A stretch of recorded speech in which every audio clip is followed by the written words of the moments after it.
Welcome to War Room, the official podcast of the U.S. Army War College online journal, graciously supported by the Army War College Foundation. Please join the conversation at warroom.armywarcollege.edu. We hope you enjoy the program. Make sure not to miss a single podcast and subscribe to A Better Peace, the War Room podcast, at iTunes, Google Play, or your favorite subscription service. The views expressed in this presentation are those of the speakers and do not necessarily reflect those of the U.S. Army War College, U.S. Army, or Department of Defense.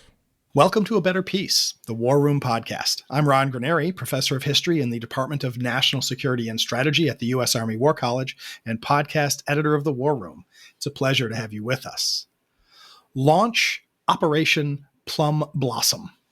This portentous phrase from the leader of the People's Republic of China signals the start of the long-anticipated military operation to reunite the PRC with the Republic of China on Taiwan. Beijing's decision to recover, quote, this rebellious island, unquote, unleashes a brutal and destructive conflict that spreads throughout the Indo-Pacific and threatens to upend world order in the summer of 2028. At least that is the scenario in the new novel by Mick Ryan, White Sun War, The Campaign for Taiwan. In itself, the publication of such a novel may not be particularly newsworthy and would perhaps compete for attention and space on bookstore shelves with many other fictional accounts of future wars. In this case, however, we at A Better Peace have taken a closer interest in the book because the author of White Sun War is one of the most influential experts on modern warfare writing in English today. When Mick Ryan speculates about why and how such a war could be fought and how it could end, it's worth our time to talk it over.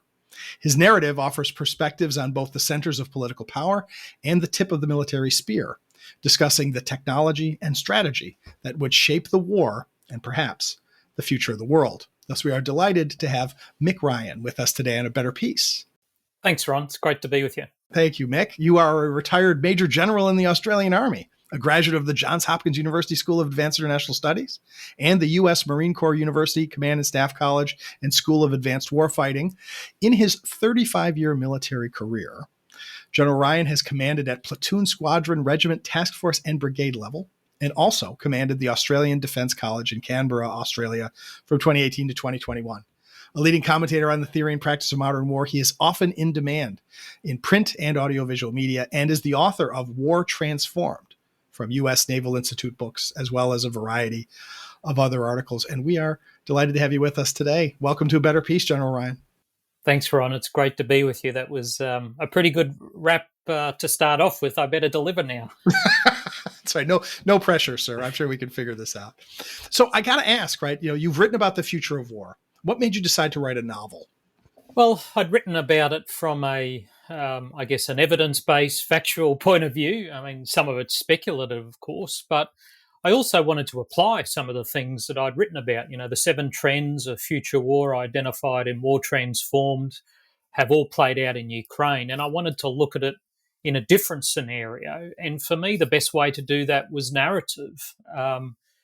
Books like Ghost Fleet, Burn In, and if you look back further, Red Storm Rising, Third World War by John Hackett, have been enormously influential because they start from a basis of good knowledge about military affairs, about soldiers, sailors, airmen and women, how they think and work, and then project that slightly into the future. And if I could steal a phrase from Peter Singer, I wanted to blend up some vegetables in my kid's milkshake.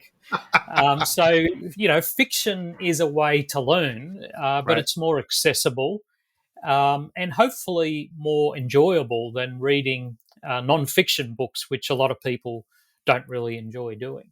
Sure. Well, and that gets to this interesting question about when you're writing a novel, you get to control what happens, right? Especially when you're creating characters and scenes.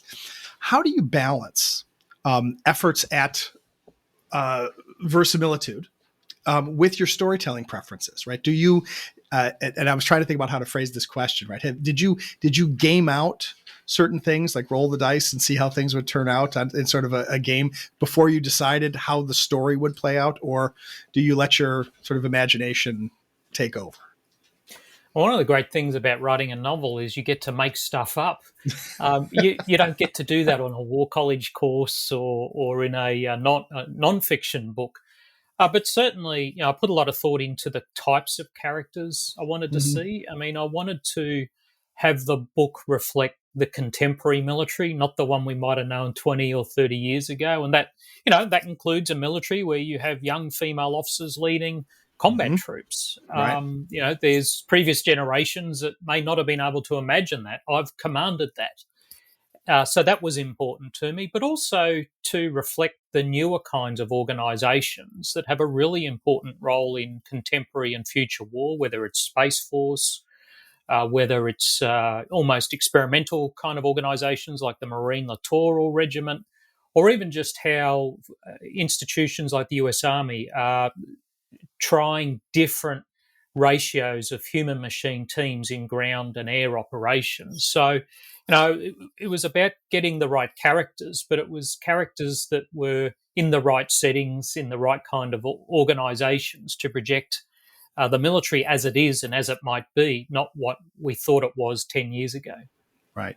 Well, and you mentioned books that you would compare this to, and I from the moment I started reading it, I was thinking about General Hackett's The Third World War, because there is that sense, first of all, right, that you're not a retired insurance guy in Maryland like Tom Clancy, right? You're somebody who's actually commanded forces. So when you decide to write a book about possible war, there's that sense of, the guy knows what he's talking about. But we did a podcast on General Hackett's book. A year and a half ago, which any listeners could go back and find. But when you decided to do this, right, did you see those other books as models, or did you see things to avoid in those books that you chose to do?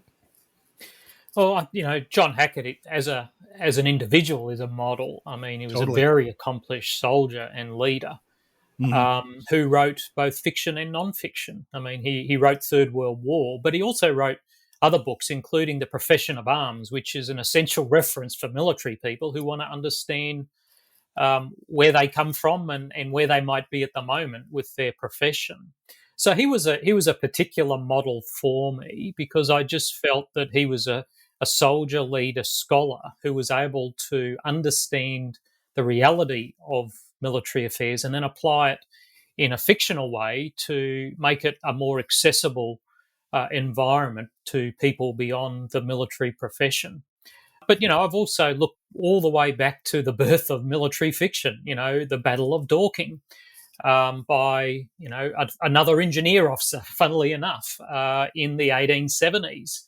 But, it kind of went through France and England and Germany and the United States and other countries in the late 1800s and the early 1900s as people tried to get their heads around the implications of new technologies and what that might mean for the world. And we're kind of in a similar era right now. There's all these new technologies, whether it's AI, robotics, hypersonics, new materials, technologies, that we're still really struggling with when it comes to how do we use them in a tactical situation. What are the warfighting concepts that might make the best use of them?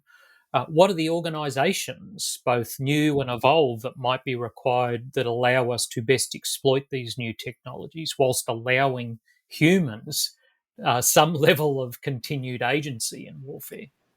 Well, and that's what I was especially interested by, the way that you describe the way that you describe the conflict. And I promise to readers, no spoilers here. You're going to have to read the book if you want to know how it turns out.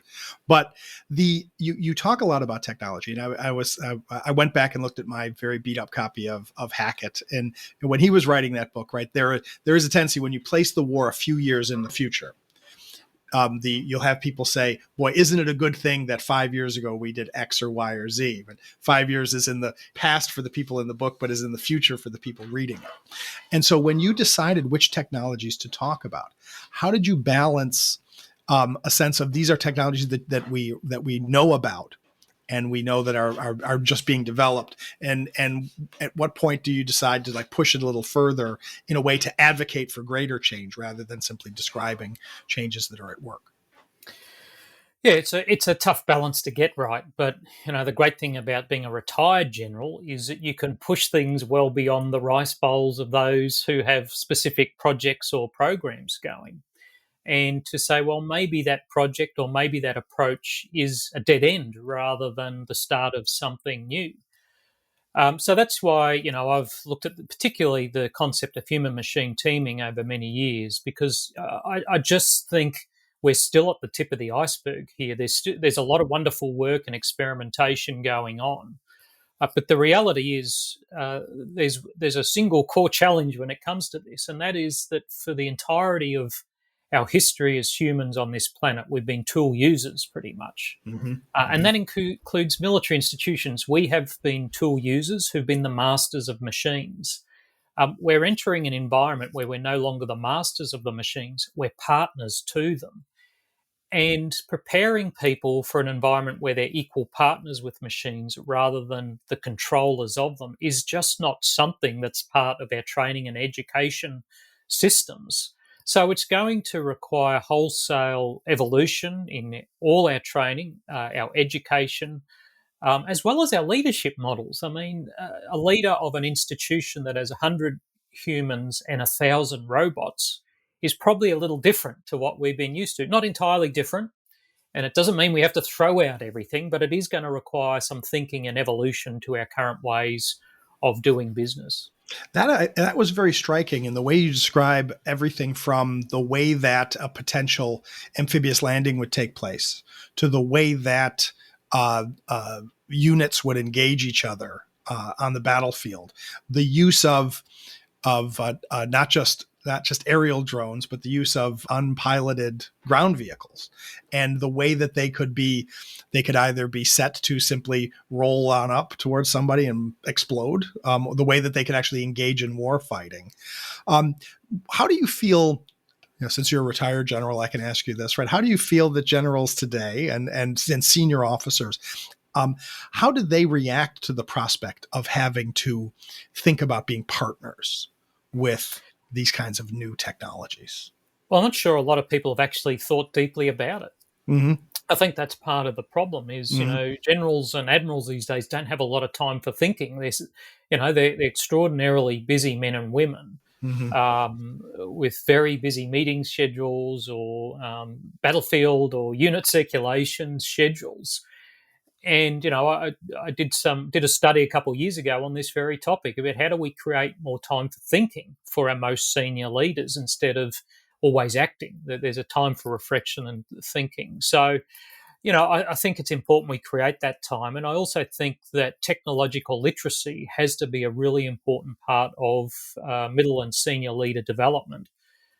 Because I'm not sure that a lot of people actually are keeping up with the really rapidly changing technological environment. And it doesn't mean we need generals that are PhDs, but it does mean we need generals who have an understanding of the strategic and policy implications of some of these new technologies and then how they might be incorporated into evolved or new warfighting concepts. Right. Well, and it gets to that difficult question is when we begin to include more, say, robot technology in fighting, does that then create, does that make war, I won't say better or worse, because those aren't terms we should use with war, but does it make war more or less destructive if an officer feels as though, well, I'm not actually risking the lives of that many human beings, I'm just throwing these machines into the fight? There's always the joke, right? The young enlisted person is told, don't lose your rifle. That rifle costs more than, you'll have to pay us back for that. But how do we think about how people will use these kinds of technologies, right? Will they be likely to be, let's say, more profligate, or will they get nervous because they think that's an expensive piece of technology, I don't want that coming out of my retirement pay? Well, it's a bit of both, and that's probably a good thing. You don't want them to be such a low cost that the barriers for using them are extraordinarily low. You need some barrier to the use of force, right? Whether it's moral barriers, legal barriers, or just practical barriers. In democracies, we have pretty high standards for the use of force because we take seriously the taking of human life. I mean, it is a profound responsibility in the profession of arms to take life, but do it responsibly, proportionately, discriminately, and legally and ethically. And balancing all those things up as a human, we're still going to have to work through those issues for robots as well. Killing another human, whether it's by a robot or a human, has that responsibility, both by military and political leaders. So there may be, some kind of tendency to think, well, this makes war fighting easier. Mm-hmm. But I'm not Mm-hmm. sure that it will. I think it will still have the same fog and friction that we've always had. I go back to my time in Afghanistan. It was probably the most densely surveilled battle space in the history of human warfare, and we still used to get surprised. We still couldn't see inside the minds of our adversaries. We still couldn't use that technology to change the will of our adversaries. So these are the kind of things that we're still going to have to think through, regardless of the levels of technology or the numbers of robotic systems or clever algorithms that we might deploy as part of our military institutions. Sure. Well, and when you talk about technology that has serious moral and political and legal implications, right? I have to ask about nuclear weapons. There's a part of me, like I say, no spoilers, but the whole question of when and how could nuclear weapons be used in a fight like this, right? Hackett famously sort of wiggled out of this by assuming that the Soviets would try one shot, and then when there was retaliation, everybody would wake up and realize not to go any further. But how do you imagine any future war will deal with the dangers of escalation? Yeah, I mean it's a tricky issue, right? I mean Hackett actually was pretty significantly criticised for his treatment of the use of nuclear weapons in the Third World War. Mainly because he was projecting a kind of war where the use of nuclear weapons could be done discriminately and without further retaliation. Yeah. I instinctively think that's probably not true. Go back to Clausewitz about, once it all starts and the emotions get involved, well, that increases by orders of magnitude if you use nuclear weapons. I mean, if Honolulu gets taken out by a 1 megaton weapon, the United States is not just going to go, oh, let's all sit back and think about this. I mean, if I lived in the United States on 9/11, and, for a couple of years after that, the United States was busy taking down whole countries because of that. I'm not offering a judgment on whether that was right or wrong. I'm just saying, countries respond in ways that go just beyond the pure strategic aspects of decision making. And I think nuclear weapons are the same. If we have a look at the current situation in Ukraine and Putin's threats about the use of nuclear weapons, the essential question is that he would have to ask his senior leaders is, would it change the situation enough? In Russia's situation at the moment, the answer is probably no, because it might change the battlefield situation, but it would make Russia's strategic situation immeasurably worse and probably have NATO come in and just clear house. So, I think the use of nuclear weapons is something that remains in the military doctrine of countries like the United States and Russia, as well as the 6 NATO countries that have provided nuclear weapons by the US, as well as Britain and France. But, that their value is more in deterrence rather than their battlefield value, because I just think there would be a cascading series of events once you start unleashing these weapons. They're just so terrible that if you get hit by one, I can't imagine you not wanting to respond in kind at least once. Yeah, no, that's I was wrestling with that too when I was reading the book and thinking about that. Is under what circumstances would one feel backed into a corner, but how narrow would that corner have to be? Yeah. Related to that, since we mentioned Ukraine a couple times, did you start writing this book before or after the outbreak of war in Ukraine? I started writing it before. I started, probably 4 or 5 months before, just roughing it out. But the the lessons of Ukraine certainly have influenced it. I mean, I finished it several months after the invasion, after the Ukrainians had pushed the Russians out of northern Ukraine, and probably just before, the Russians' eastern campaign commenced in the middle of 2022. Um, and, that the lessons of things like logistics, of deep stocks of precision munitions, of the continuing agency of humans and the importance of good leadership were always going to be themes.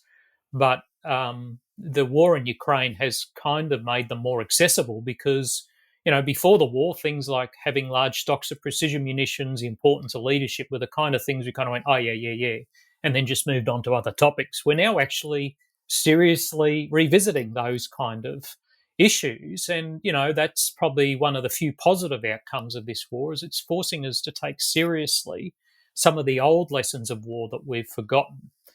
But it also reinforces to us the terrible humanitarian and moral costs of war and why we shouldn't jump into these things without really, really deep thought and consideration. Well, and that gets to the political questions that go into this war, sort of the circumstances under which, say, the People's Republic would decide that it's not enough to threaten, it's not enough to prepare for it, but that they're willing to take that step. And the issue of how that would play politically elsewhere. I don't think it's a spoiler to say that you offer insights into what you think would be going on at the very top of the leadership of the People's Republic, but you don't have a lot of discussion at the very top of, say, the American or the political system. And there was a part of me that thinks there's a certain humility that comes with you're less likely to write about stuff that you know something about, but you're willing to speculate about areas that are themselves sort of let's say inscrutable. But how do we imagine the politics? Because I one thing that especially for Australians who are listening to this is you do stick in a couple of interesting jabs at Australian politics, right? You actually have a line about how badly prepared they were for the war before it started. And you note that there is the possibility of a Chinese-inspired secessionist movement in Western Australia. Basically, through the implication is that those same Chinese extractive industries in the West, that they would influence things in Australia. And so I gotta ask, right? Are you that concerned about your countrymen, or is this just a way for us to think about the various possibilities of political disagreement within the West that could happen? No, there's a certain amount of fact there, unfortunately. Yeah. And unfortunately, it's just been played out with our new strategic review that's been called the most substantial review since the Second World War, when it's probably not going to result in too many changes and there's no new money. It's hard to transform without new money when other countries are doubling their spending, like Japan, and the US is increasing its. So, that is a real concern that's been validated by that. And, our Western Australian state has secessionist tendencies. We have a premier there that's just returned from a trip to Beijing. Oh, really? In some respects, with quite positive reviews of his discussions there, which, having state level politicians conducting foreign affairs is not something you allow in the US, and we shouldn't be allowing it here, to be quite frank. We probably need to look at our constitution in that respect. And for me, it was just a way of saying to American audiences, you need to know your enemy, but boy, you also need to understand your allies. And that's something, having worked with the US on multiple occasions over more than 2 decades, it's something that sometimes the US assumes away. That you're just, because you're on our side, you're just like us. Well, that's not always the case. And if you have a look at the Brits and the Americans in the Second World War, there was a huge amount of discrepancy and disagreement. They had common values and common ends, but how they got there was often arrived at through great debate. And, this is kind of my way of saying to the US, make sure you understand your allies and your friends and partners well, because this is going to be a pretty tough fight if we have to do it. And you can't afford to have divisions in the alliance if you're going to fight the Chinese. Right. Well, and that looms over the book, right? It looms over the question of how would the Taiwanese respond? To what extent would a PRC decision to invade Taiwan would essentially, that perhaps the Chinese would go into the war assuming that some section of the population of Taiwan would welcome the People's Republic. But the moment that the first shots are fired, right, years and years of careful diplomacy and political rhetoric about peaceful transition would be thrown out the window. Which gets back to that idea of, what circumstances do you think it would take for a leadership in Beijing to decide we can't wait any longer? We have to act now. Yeah, I mean, there's a couple of things to unpack there. Firstly, the leadership in Beijing won't be making any decision. It will be the president. Having just come back from a week in Taiwan, speaking to people at the deputy and ministerial level there, as well as think tanks and other institutions, the strong view there is since the 20th Party Congress, Xi has even narrowed the echo chamber around him, and the decision making is almost exclusively his province.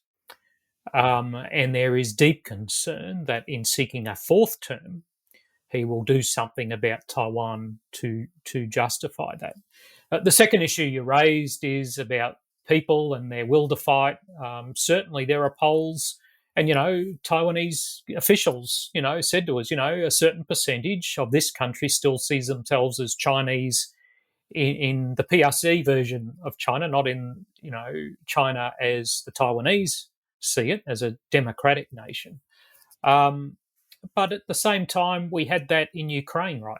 There was a large proportion of the population who spoke Russian. In fact, I shared a carriage with a couple of people who were Russian speakers with Russian relatives before the invasion on my last trip to Ukraine, and that changed overnight. Indeed, in my interviews with Ukrainian government officials up to, once again, ministerial level, they were all shocked just how much the Ukrainian people stood up after the invasion occurred. My suspicion is you'll see something the same in Taiwan if push comes to shove. There is no way the people of Taiwan could live the life they live now under the People's Republic of China. It's unthinkable. And it would not be a small difference. There might be a common language, but boy, the political systems are extraordinarily different.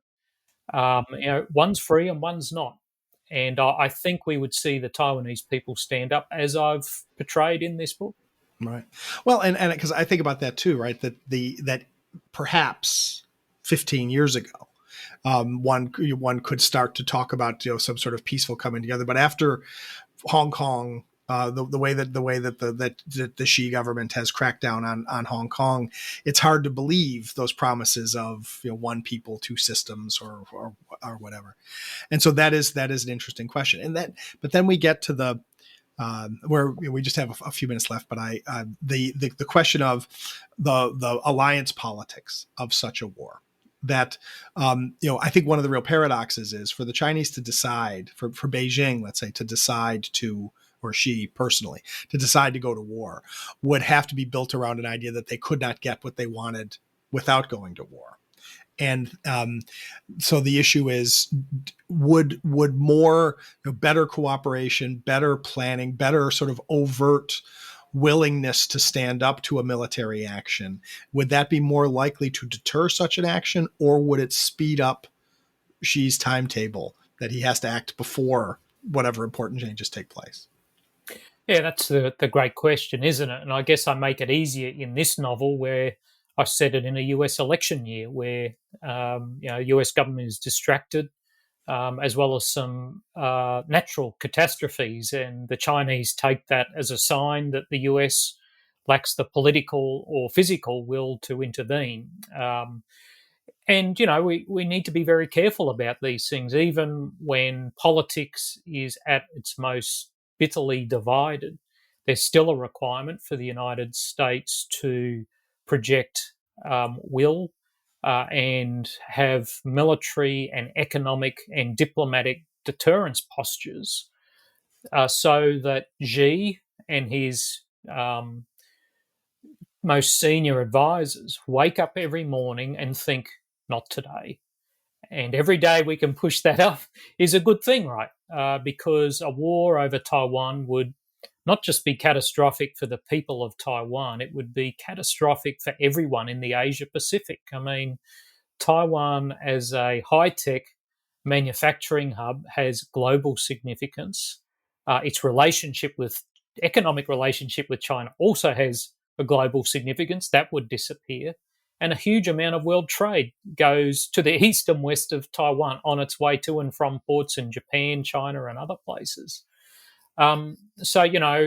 Deterrence, and it has to be led by the US. I mean, it's the big player globally and regionally, but contributions by other countries will be important, noting that there is not and unlikely to be in the future an Asian version of NATO. So we need different regional security architectures and agreements and relationships to underpin that deterrence posture. Right. Well, and the final big question for this conversation, right? One of the implications that comes out of reading this book is an awareness that let's say the Taiwan question is part of a larger question of the People's Republic of China's place in the world, the People's Republic of China's relationship with the United States and the current international system. And, one puts the book down with an awareness that this is not something that would be resolved easily, even if there were a war on Taiwan, because there would still be big questions to be resolved. And so if you're advising future strategists, let's say I was able to get you to come out to Carlisle to talk to our students, how should strategists think about this kind of open-ended question, right? That the competition would go on even if there was a burst of fighting that eventually comes to an end. How do we manage that kind of long open-ended competition? Well, this is something I've been thinking about for Ukraine. My next book is all about lessons from Ukraine, and I've got a whole chapter on the theory of victory for Ukraine. And as it would be for Taiwan, for Ukraine, the theory of victory cannot just be winning the war. I mean, you have to win the peace. So even as soldiers, we have to have an eye to not just winning militarily, but how do you prepare for, how do you undertake those things that provide the foundation for winning the peace, whether it's justice, whether it's reconstruction, whether it's societal integration, whether it's long-term security guarantees. So, we need to be about sustainable solutions where a society can move past the war bit and build prosperity, whilst at the same time understanding it has to ensure its national security requirements. Right. Well, and trying to think about what conflicts would mean and how we can avoid them, how we can make sure that it's not today and put it off, but then how we can be prepared if they do come or when they do come that's the challenge for strategists. And I think strategists would probably find it very interesting to take a look at White Sun War, The Campaign for Taiwan by General Mick Ryan. I hope this conversation has piqued your curiosity. It is available in bookstores now. General Ryan, thanks so much for joining us on A Better Peace to talk about your work. Thanks, Ron. It's been great to talk with you today. And thanks to all of you for listening in. Please send us your comments on this program and all the programs. Send us your suggestions for future programs. We're always interested in hearing from you. Please take a moment and subscribe to A Better Peace on your podcatcher of choice, because with conversations like this, how could you not want to subscribe to A Better Peace? And after you have subscribed, please take a moment to rate and review this podcast, because that's how more people can find out about us. We're always interested in growing this community for conversations like this one. And even if this conversation is over, we look forward to welcoming you next time. So until next time, from the War Room, I'm Ron Granieri. And that concludes our program. Thank you for listening. The views expressed in this podcast reflect those of the speakers and do not necessarily reflect the views, policies, or positions of the U.S. Army or the Department of Defense. Let us know what you think. Provide us your feedback, comments, or suggestions through our webpage at warroom.armywarcollege.edu. And have a great day.